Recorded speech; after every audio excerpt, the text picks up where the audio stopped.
This is the true story of Frank Bettger, who at 29 was a total failure, yet 10 years later had achieved a measure of success that exceeded anything he had ever hoped for. Whether you were selling shoes or ships, sealing wax or insurance, you will find sales dynamite in the ideas and principles which led this man of ordinary ability from failure to success.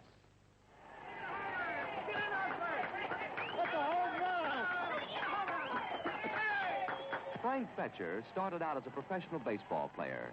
He came up from the minor leagues to play third base for the St. Louis Cardinals. Then one day, the doctor told him his baseball days were over. He had picked up a swinging bunt while on a dead run and tried to throw the ball in the opposite direction. Something snapped in his arm. His baseball career was over. He decided to become a salesman. For almost a year, he tried to sell.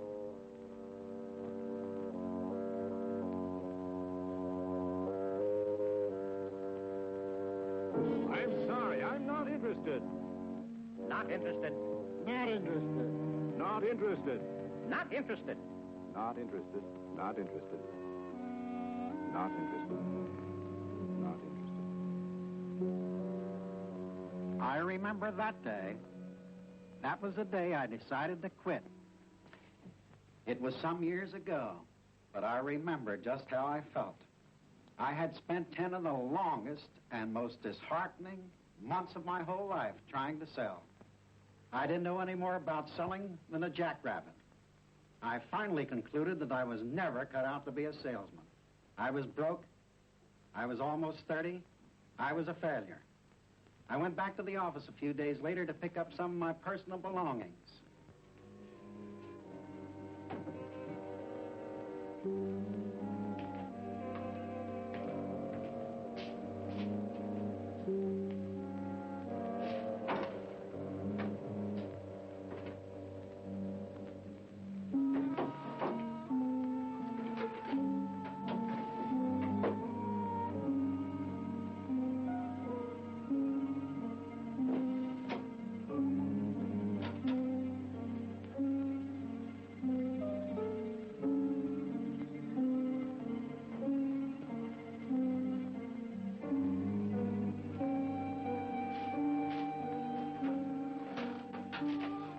I expected to be there only a few minutes. There was nothing I wanted less than to sit through another sales meeting. The more they talked, the more discouraged I got.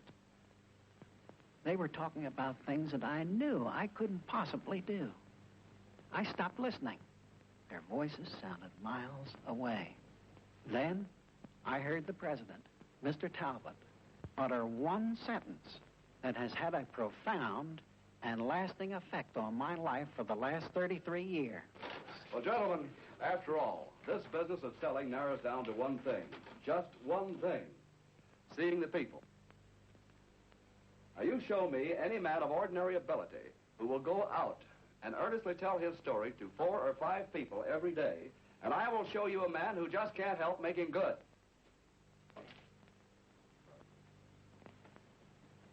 Well, that almost lifted me right out of my chair. I'd believe anything that Mr. Talbot said. Here was a man who started working for the company when he was 11 years old, worked his way through every department.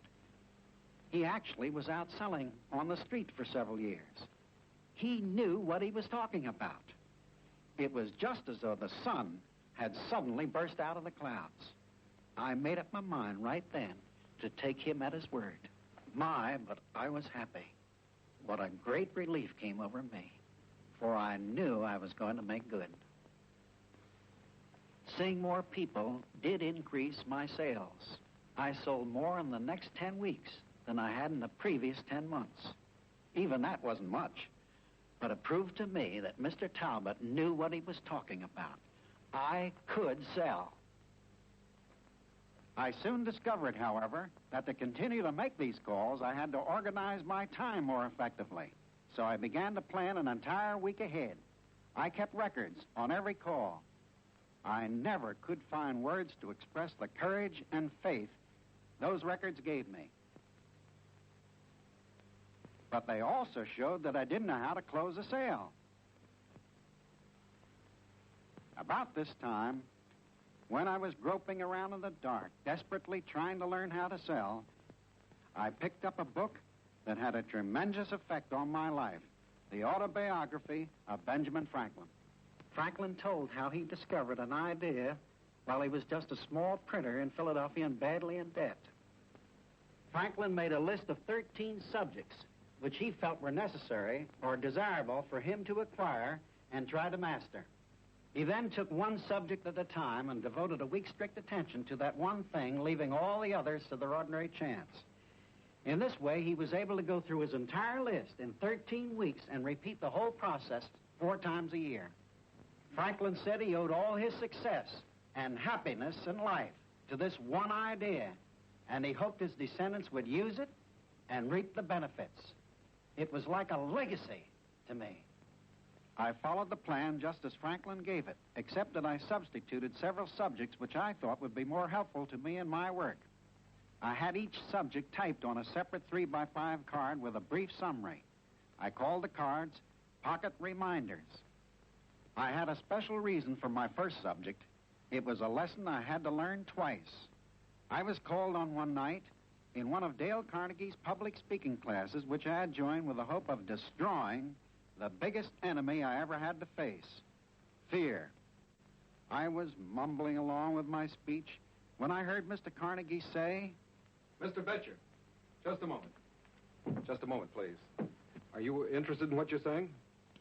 Yes, of course. Well, then why don't you show a little enthusiasm? How do you expect your audience to be interested in you if you don't put life and animation into what you say? Mr. Carnegie then gave a stirring talk on the power of enthusiasm. He got so excited, he threw a chair against the wall and broke off one of its legs. My thoughts went back to my baseball days. It was in Johnstown, Pennsylvania. I was young, ambitious, wanted to get to the top. And what happened? I was fired. My whole life might have been different if I hadn't gone to the manager and asked him why he fired me. Bert. Why'd you fire me? Frank, I fired you because you're lazy. Lazy? That's the last thing I expected to hear you say. You drag yourself around a field like a veteran who's been playing ball for 20 years. Why do you act that way if you're not lazy? I don't know. Get so darn scared and nervous out there sometimes, I feel like I want to hide my face from the crowd. Well, I guess if I sort of take it easy for a while, I'll be able to get over my nervousness. Frank, it'll never work. Sit down. That's one of the things that's been holding you down. Wherever you go when you leave here, for heaven's sake, wake up and put some life and enthusiasm into your work. A week later, New Haven, Connecticut agreed to give me a trial. So I made a resolution that I would show them the most enthusiastic ball player they had ever seen. From the minute I appeared on the field, I acted like a man electrified. The thermometer that day was nearly 100, but I never felt better in my life as I ran around that field. Did it work? It worked like magic. Imagine the thrill of reading the newspaper account of that game and having it say about me, this new player, Bettger, has a barrel of enthusiasm. He inspired our boys. They not only won the game, but they looked better than at any time this season. The newspapers began calling me Pep Bettger. Why wouldn't enthusiasm do the same thing for me in selling? My next prospect was going to see the most enthusiastic salesman he ever saw in his life. I overdid it, of course. I expected every minute to have this man stop me and ask if there was anything wrong with me. But he never did, except to ask questions. Did he throw me out? No, he bought. And from that day on, I began to sell. The magic of enthusiasm began to work for me in business, just as it had in baseball. But I soon found that in order to maintain that enthusiasm, there were other principles I had to learn. One warm August morning, I managed to get an interview with a large wholesale grocer named John Scott. In about 30 seconds, Mr. Scott gave me all the reasons why he wouldn't buy. You're wasting your time and mine.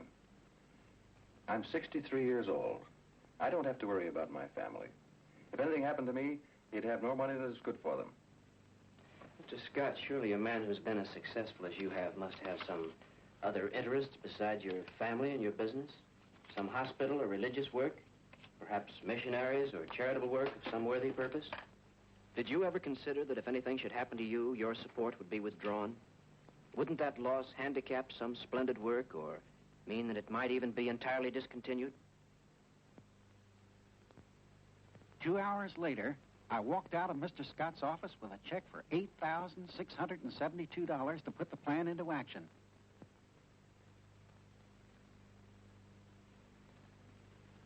I was floating on air. Since that sale was made by a green blundering dub like me who had never finished grade school, it created a mild sensation, and I was invited to tell about it at a national sales convention in Boston. Was that a proud moment? Mr. Scott almost convinced me that he didn't need insurance. I found out that Mr. Scott supported 3 foreign missions, and that these missions were very dear to his heart. I asked many questions about those missions.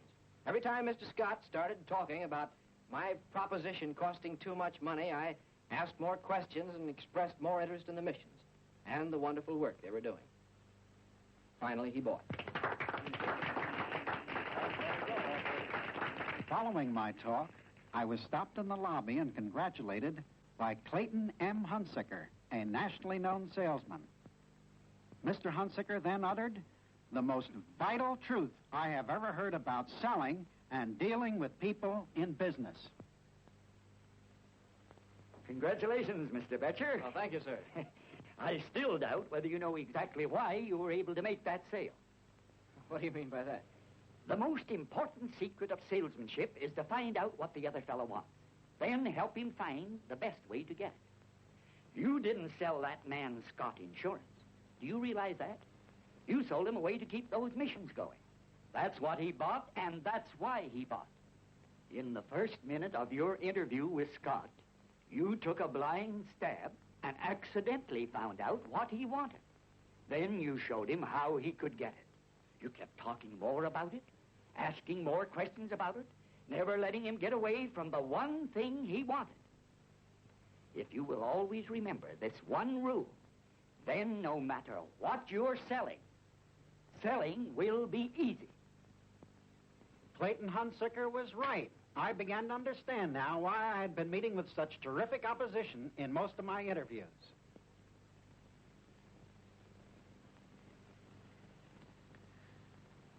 I realized that I had just been barging in, talking for a sale, without knowing or even trying to find out anything about the other fellow's situation. Before this, I had largely thought of selling as just another way of making a living for myself. But now, I was inspired.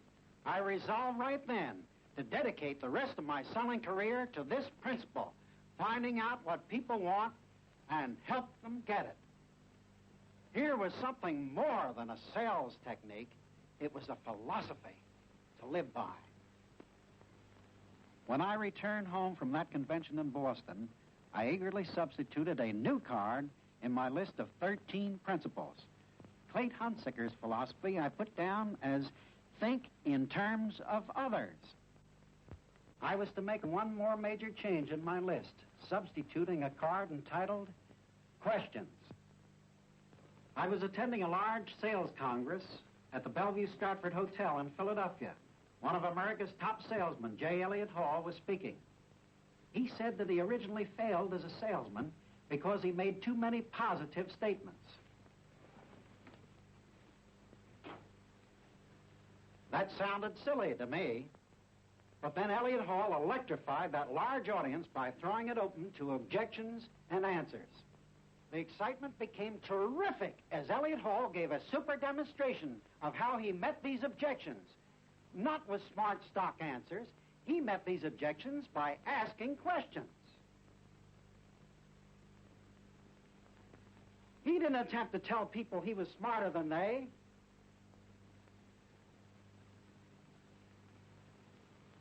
And prove to them that they were wrong. He simply asked questions until the answers added up to one conclusion, a sound conclusion based on facts. Following Benjamin Franklin's plan and applying these principles made me literally a different man. Although I fell far short of mastering any of these principles, I found this simple plan a truly magic formula. Without it, I doubt whether I could have maintained my enthusiasm. And I believe if a man can maintain enthusiasm long enough, it will accomplish anything. Now, let me give you, right off the bat, the 13 points, the track I ran on. Enthusiasm. Order, self-organization. Think in terms of others' interests. Questions.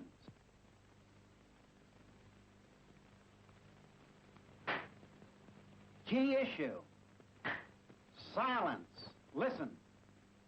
Sincerity. Deserve confidence. Knowledge of my business. Appreciation and praise. Smile. Happiness. Remember names and faces. Service and prospecting. Closing the sale. Action.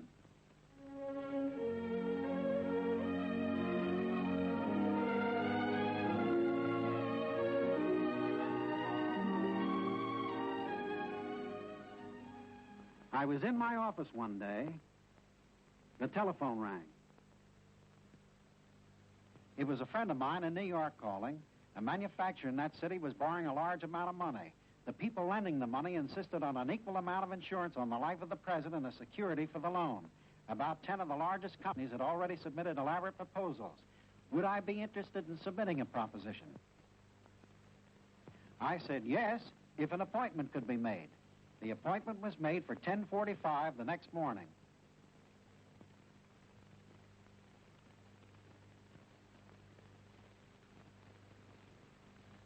After that phone call, I sat at my desk for about 30 minutes thinking, what should I say to this man? Nothing I could think of appealed to me.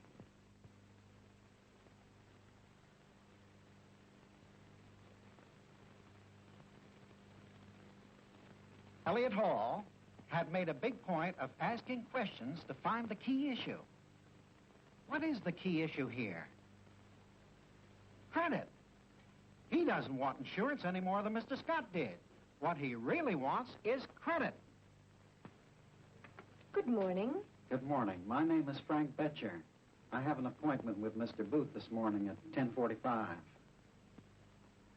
Oh, yes, Mr. Bettger. Won't you sit down, please? Thank you.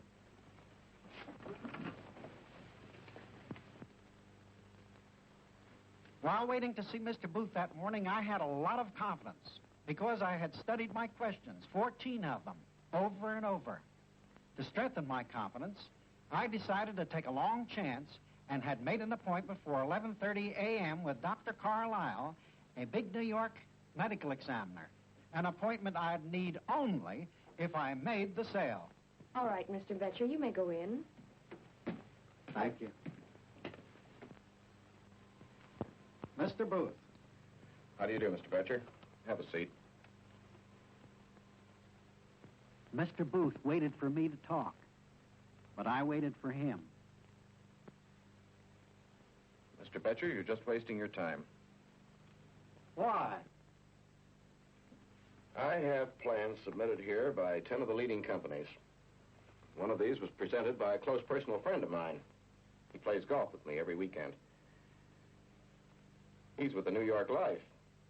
That's a pretty good company, isn't it? None better in the world. Well, Mr. Bettger, if you want to submit a proposition, why not just make up the figures and send it in to me? I'll consider it along with the other proposals sometime in the next few weeks, and if your plan's the cheapest and best, you'll get the business. But I think you're just wasting your time and my time.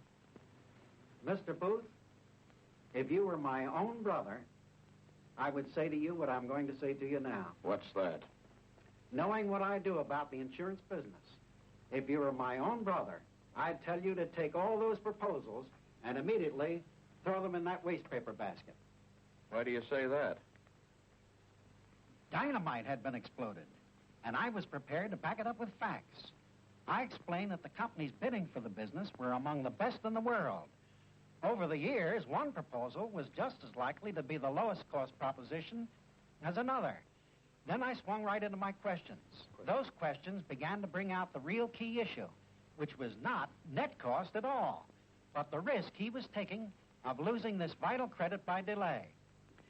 Now, Mr. Booth, my job is to help you arrive at a final decision.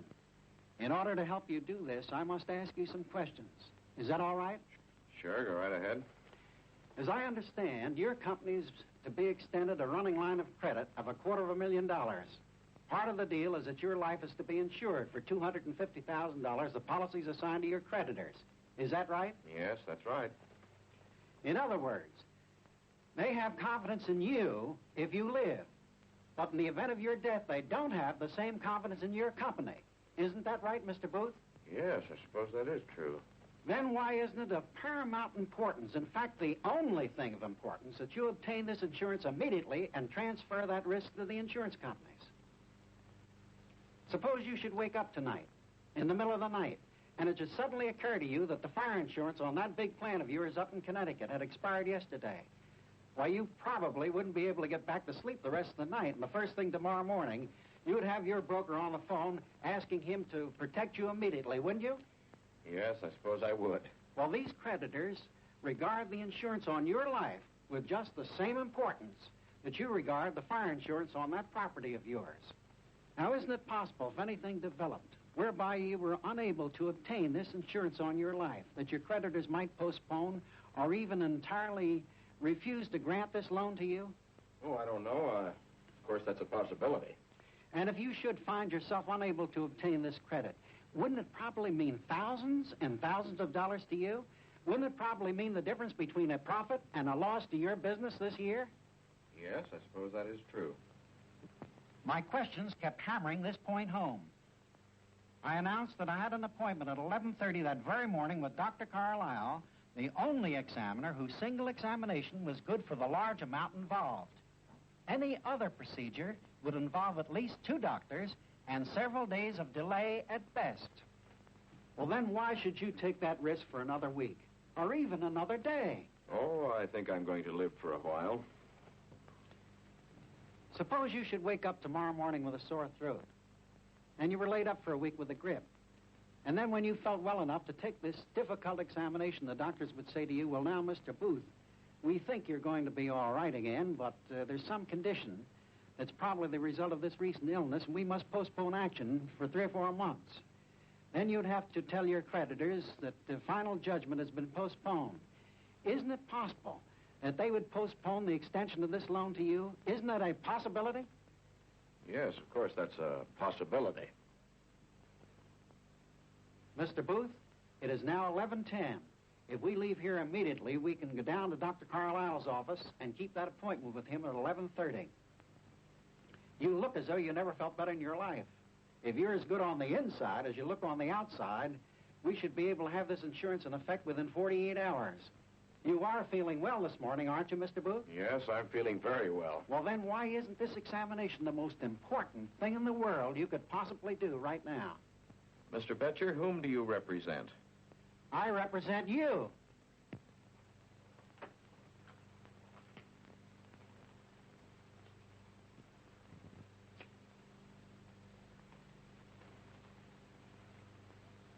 Then followed a long, awkward silence that seemed like eternity. I had to bite my tongue to keep myself from talking while Mr. Booth was thinking.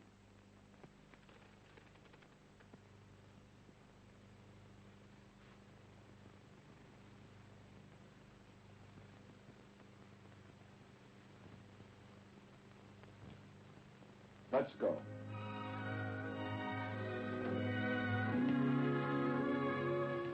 Miss Moffat, I'll I'll be back probably about 2:30.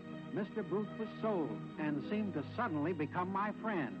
He insisted on taking me to lunch with him. You know, some of my friends who've been bidding for this business are going to get a big shock.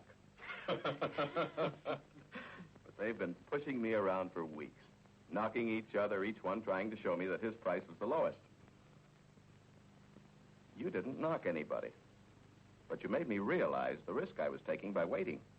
In fact, as you kept asking me those questions, I became terrified, thinking of the possibility of losing that credit.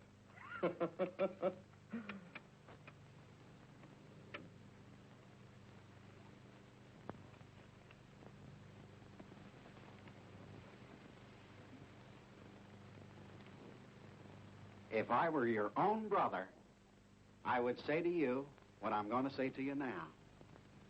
You haven't got much more time. I don't know how old you are, but let's assume, for example, you're about 35. It's later than you think. It won't be long before you'll be 40. And once you pass 40, time goes so fast. I know. I am now 63 years old, and I just can't believe it. It makes my head swim when I think how fast time has gone since I was 40. Now that you've seen this film, I think I know how you must feel. Exactly as I would if I were seeing it for the first time. You may be confused. You don't know what to do about it. Well, there's one of three things you can do about it. First, nothing. If you do nothing about it, seeing this film has probably been a total waste of your time. Second, you can say, well, there are a lot of good ideas here. I'm going to take all of them and do the very best I can about it. If you do that, I prophesy failure. Third, you can take the advice of one of the greatest minds this country ever produced, Benjamin Franklin. I know exactly what he would say if it were possible for you to sit down alongside of him today and ask his advice.